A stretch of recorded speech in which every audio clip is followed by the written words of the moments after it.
कृष्ण कहते हैं इंसान को गुस्से पर काबू करना चाहिए, क्योंकि क्रोध से भ्रम पैदा होता है और भ्रम से बुद्धि का विनाश होता है। वही जब बुद्धि काम नहीं करती है तब तर्क नष्ट हो जाता है और व्यक्ति का नाश हो जाता है। इस तरह हर व्यक्ति को अपने गुस्से पर काबू करना चाहिए, क्योंकि क्रोध भी भ्रम पैदा करता है। इंसान गुस्से में कई बार ऐसे काम करते हैं जिससे उन्हें काफ़ी हानि पहुंचती है। वही अगर क्रोध पर काबू नहीं किया गया तो इंसान कई गलत कदम उठा लेता है। वही जब क्रोध की भावना इंसान के मन में पैदा होती है तो हमारा मस्तिष्क भी सही और गलत के बीच का अंतर करना छोड़ देता है। इसीलिए इंसान को क्रोध के हालातों से बचकर हमेशा शांत रहना चाहिए, क्योंकि गुस्से में लिया गया फैसला इंसान को गहरी क्षति पहुंचाता है। जो लोग अपने मन को काबू में नहीं रखते हैं, ऐसे लोगों का मन इधर उधर भटकता रहता है और उनके लिए वो शत्रु के समान काम करता है।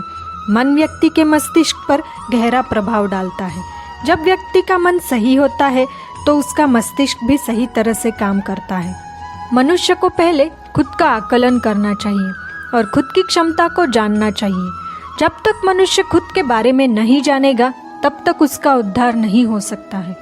हर मनुष्य को खुद पर भरोसा रखना चाहिए, क्योंकि जो लोग खुद पर भरोसा करते हैं वो निश्चय ही सफलता हासिल करते हैं। जो इंसान जैसे विश्वास करता है वो वैसे ही बन जाता है।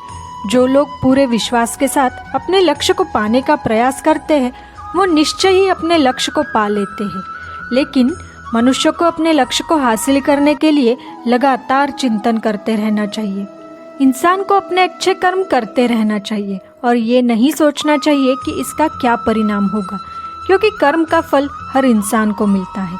इसलिए इंसान को इस तरह की चिंता को अपने मन में जगह नहीं देनी चाहिए कि उसके कर्म का फल क्या होगा, या फिर किसी काम को करने के बाद वो खुश रहेगा या नहीं। अर्थात कर्म करने के दौरान इंसान को इसके परिणाम के बारे में बिल्कुल भी चिंता नहीं करनी चाहिए और किसी भी काम को चिंता मुक्त होकर शुरू करना चाहिए। जो लोग अपने काम को मन लगाकर करते हैं और अपने काम में खुशी ढूंढ लेते हैं वो लोग निश्चित ही सफलता प्राप्त करते हैं। वहीं दूसरी तरफ कई लोग ऐसे भी होते हैं जो किसी काम को बोझिल समझकर उस काम को सिर्फ निपटाने की कोशिश करते हैं। ऐसे लोग किसी काम को ढंग से नहीं कर पाते और अपने जीवन में पीछे रह जाते हैं। जाहिर है कि मनुष्य के सुख और दुख में मन की स्थिति एक जैसे नहीं रहती है। सुख में मनुष्य ज़्यादा उत्साहित हो जाता है और दुख में वो बेकाबू हो जाता है। इसीलिए सुख और दुख दोनों में ही मनुष्य के मन की समान स्थिति हो, इसे योग ही कहा जाता है। और जो मनुष्य अपने मन को वश में नहीं कर पाता है उसके लिए वो मन ही उसका सबसे बड़ा दुश्मन बन जाता है। लेकिन जो मनुष्य मन को वश में कर लेता है उसका मन ही उसका सबसे अच्छा मित्र बन जाता है और उनको परमात्मा की प्राप्ति होती है।